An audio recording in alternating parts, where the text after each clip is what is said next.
자, 세 번째 썰 한번 가보도록 하겠습니다. 댓글 컨텐츠고 영상 제목, 한국은 경제적으로 어려워질 예정인데 사람들 눈높이는 아직 높은 듯 합니다 라는 영상에 달린 댓글입니다. 네, 지금 대한민국은 점점 어려워지고 있습니다. 이런 얘기 듣기 싫죠 여러분? 아, 부흥회 항상 올 때마다 힘 빠진 얘기 나오고 기적 빠진 얘기만 하고 있어. 네, 맞습니다.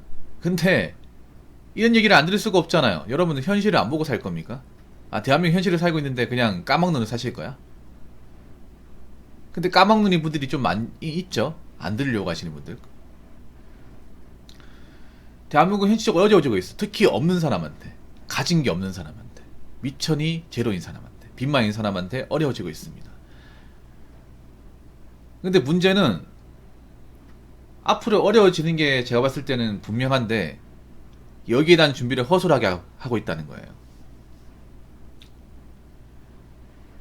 지금 우리나라 경제지표가 좋지 않습니다. 굉장히 좋지 않죠. 금리도 아마 몇 차례 더 올라갈 것 같습니다. 그리고 물가도 계속 올라가고 있고, 그리고 뭐 취업도 지금 잘 안 나고 있어요. 지금 사무직은 채용 공고가 잘 안 납니다. 사무직은. 그래서 많은 대졸자분들이 힘드실 것 같아요. 그리고 기업 상황이 안 좋아서 반도체는 인원 감축에 대한 얘기도 돌고 있습니다.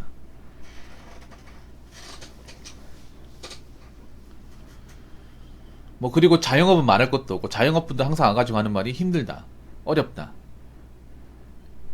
내 주변의 옆가게도 자리가 비었다, 그러니까 사람들이 안 돌아다닌다,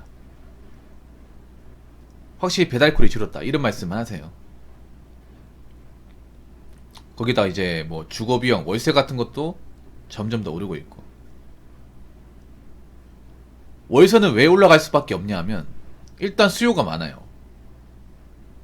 일단 지금 젊은 사람들이 살 수 있는 게 월세밖에 없다 보니까, 거기다가 많은 지방러들이 수도권으로 많이 오다 보니까 집 같지도 않은 집이 막 비싸게 받잖아요. 수요가 많으니까 일단 뭐 그 월세가 올라갈 수밖에 없고, 그리고 여러분들 그 서울에 이제 오피스텔이랑 이제 원룸 건물주, 그런 분들이 다 빚쟁이에요. 그분들도 있잖아요. 노후 자금에 은행 대출까지 끌어가지고 빌라 오피스텔 장만한 거거든요. 건물을. 그렇기 때문에 여러분들이 이제 월세 살면서 내는 돈으로 그 돈 받아서 그분들이 이제 대출금 갚는 거예요. 근데 은행에서 금리를 올려버리면 그분들 내야 되는 돈이 많아지기 때문에 그 돈을 충당하려면 당연히 세입자한테 월세도 올려받을 수밖에 없어요. 아니면 보증금 올려받는다거나. 아무튼 이렇게 되면 가장 힘든 사람은 가진 게 없는 사람이고 많이 버는 게 없는 사람이에요. 모아놓은 게 없는 사람들. 근데 문제가 뭐냐 하면, 그럼에도 불구하고 젊은 사람들의 어떤 소비 욕구가 안 줄어든다는 겁니다. 안 줄어든다는 거예요. 아마 올해도 해외여행 가는 사람도 많을 테고 명품을 구입하는 사람도 많을 겁니다. 오픈런 행사 가보면 아직도 많아요. 다들 할 일이 없나 봐요. 오픈런 가가지고 줄 설 정도면 바쁘게 살아야 되지 않나? 아, 저분들은 먹고 살만하니까 저런 걸 하나, 그 생각이 들거든요. 제 방송에 그 경기도권에서 버스기사 하신 분 있잖아요. 지금 안 들어오시는데, 그분이 얘기하기를 낮에, 평일 낮에 버스를 타신 분들이 많대. 그 남자분들도 있지만 여자분들이 좀 많대요. 사실 낮에 버스를 탄다는 건 뭐냐 하면 직장을 안 다니고 있다는 얘기입니다. 일반적 직장을 다니고 있으면 그 시간대 버스를 타면 안 되죠. 대낮에, 평일에.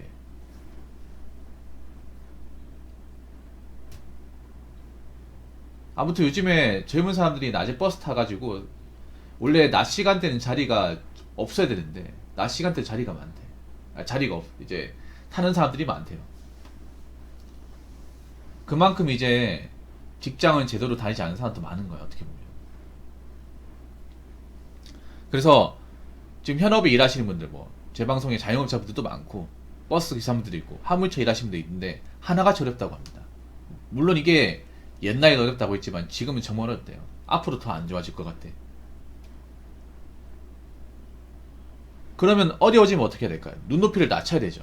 씀씀이를 줄여야겠죠. 근데 이거를 줄이지 못합니다. 이게 무서운 게 뭐냐 하면 지금 젊은 사람들이 문제가 뭐냐 하면은 그 소비 수준이 너무 높아요. 자기가 버는 돈에 비해서 높은데 이게 문제가 뭐냐 하면 한번 처음에 올려버리면 잘 안 내려갑니다. 안 내려가요. 200 벌고 200 쓰던 사람이 야 너 앞으로 경제 어려워지니까 돈 벌기 힘들어지니까 50만원 줄여라고 하면 줄일 수 있을까요 여러분? 힘듭니다. 이게 힘들어요. 왜냐면 젊은 사람들은 뭔가 누리고 살았던 삶에 익숙하기 때문에 그걸 포기한다고 산다고 하면 못 산다고 생각을 해. 아니 저 컵 스타벅스 가지 말라고요. 그거 안 가면 어떻게 삽니까? 인프라 이용하지 말라고요? 그 좋은 걸 왜 이용 안 해요? 남들 다 쓰는 건데 이런 식으로 합리화를 시켜요. 그래서 지금 가장 어려운 사람은 돈은 버는데 모은 게 없는 사람이에요. 그리고 비리는 사람들. 근데 그런 사람들이 너무나 많아 대한민국에. 여러분 가장 힘든 사람은요, 경제적으로 어려워지면 가장 힘든 사람은 첫 번째 부채 있는 사람이에요. 비리는 사람. 근데 대한민국에 비리는 사람도 많고 지금 젊은 사람들 중에 뭐하는 돈은 없고 빚만 있는 사람도 있습니다. 그런 사람들이 제일 힘들 겁니다 앞으로. 왜냐 금리가 올라갈 거기 때문에. 그리고 가진 게 없는 사람. 그리고 벌이가 마땅치 않는 사람. 근데 그런 사람들이 꽤 많아요. 많아. 그래서 지금 제 방송을 보시는 분들, 내가 만약에 뭐 버는 돈이 얼마 없다, 모은 돈이 얼마 없으면 정신 차려야 됩니다. 대한민국 상황 안 좋아요. 웃긴 게 미디어 같은 데서는 대한민국 상황 안 좋다고 얘기하지 않더라고요. 미디어 보면서 지금 해별에 걸릴 때가 아닙니다. 정말 상황 안 좋아요. 지금 내가 수준이 가진 게 없다, 해놓은 게 없다고 생각되는 분들은 인생 나이도 훨씬 더 올라갑니다. 나중에 후회할 거예요. 아니 내가 왜 이렇게 상황이 안 좋았는데 나 그동안 뭐 했을까? 분명히 시간과 기회가 많았는데 난 그때 왜 만들어 놓은 게 없을까? 왜 빚을 이렇게 많이 좀 했을까? 여자분들 잘 들어요. 여자분들 중에 마통 들은 분들, 카드 쓰시는 분들, 그거 빨리 해결하시는 게 좋을 겁니다. 왜냐하면 지금 해결 못하면 나중에 가면 영영 해결하기 힘들 거고 그거 갚아줄 남자는 없어요. 그러니까 지금 태평하게 놀러 다닐 때가 아닙니다. 놀러 다닐 때가 아니에요. 상황이 진짜 안 좋습니다. 자, 댓글 한번 읽어보도록 하겠습니다. 기사 보니까 소액 생계비 대출해주는데 한도가 100만원까지라고 하더라고요. 근데 이 100만원이 없어서 대출 받으려는 사람이 2만 5천 명이나 된다고 합니다. 대체 어떻게 살았길래 100만원이 없어서 대출을 받는 걸까요? 라고 했는데 2만 5천 명보다 훨씬 더 많습니다. 이거 받겠다고 그때 지원자가 엄청 많았던 걸로 기억나요. 수백만 명 됐던 걸로 알고 있는데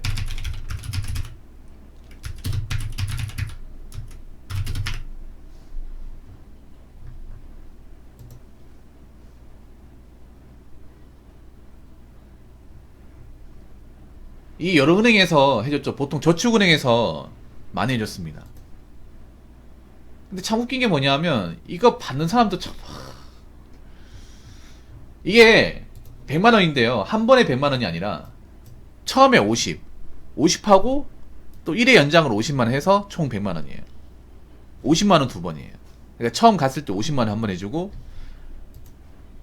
한 번 더 연장해서 50만원, 그래서 100만원. 근데 이게 무서운 게 뭐냐 하면 정상적인 어떤 금융 지식을 가진 사람이라면 이거 받으면 안 됩니다. 받으면 안 돼. 지금 기사를 보니까 이걸 받는 사람들 중에 30대가 많다. 30대가 그러면 쉽게 말해서 수준이 50만원도 없는 거예요.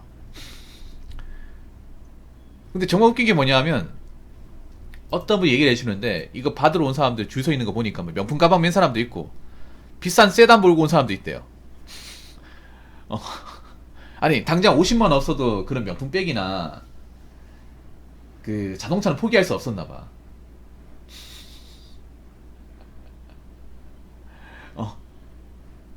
아니면 그걸 꽁돈으로 알고 있는 사람들이 꽤 많대요. 여러분 웃기게 뭔지 아십니까?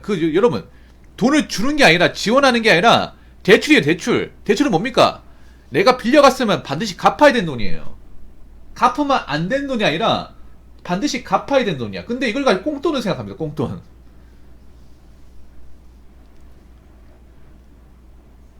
이게 정상적인 머리로 나올 수 있는 건가?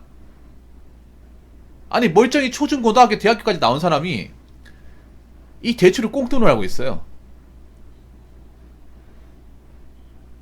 그만큼 대한민국의 어떤 금융 지식 수준이 이 정도입니다, 여러분. 물론 메타인지하고 돈 모은 사람도 있겠지만, 야, 상태가 심각합니다. 맞죠? 그리고 바보 같은 게 뭐냐 하면, 여러분, 이게 금리가 셉니다. 이게 정상적인 사람이면 이거 받으면 안 돼. 이게 얼마나 안 좋은 대출인지 아셔야 돼.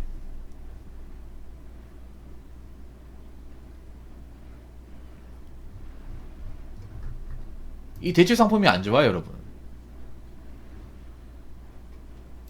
이 보면 대출 금리가 15.9%입니다. 15.9예요. 상식적으로 15.9 이제 금리면 여러분 받으시겠어요?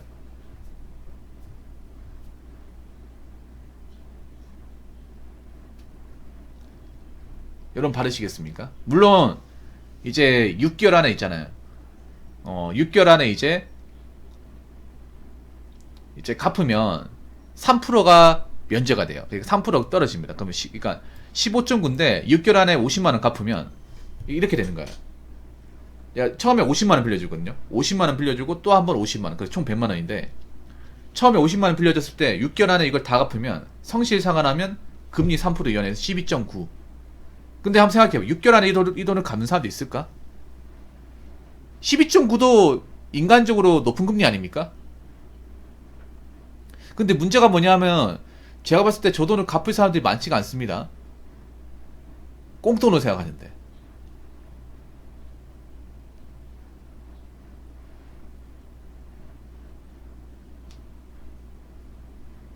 그러니까 6개월 안에 돈을 다 갚았을 경우에 금리를 안 해주는 거지. 안 갚으면 15.9예요. 안 갚으면. 근데 안 갚는 사람들이 많잖아요. 그래서 제가 봤을 때는 은행에서 이 대출을 해주는 것도 뭐 돈을 받을 목적으로 해준 건 아니야. 어차피 이 사람도 못 갚는다고 생각하고 해준 것 같아요.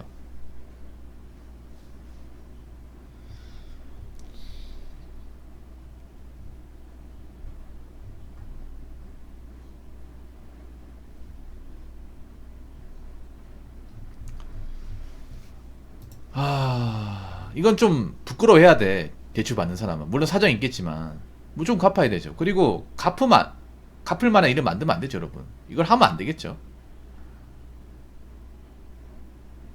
여러분, 이렇게 인생을 흐리멍텅하게 사는 사람들이 많은 겁니다. 제대로 안 사는 사람들이 많아요. 인생을 제대로 사는 것도 앞으로 눈이게 될 겁니다.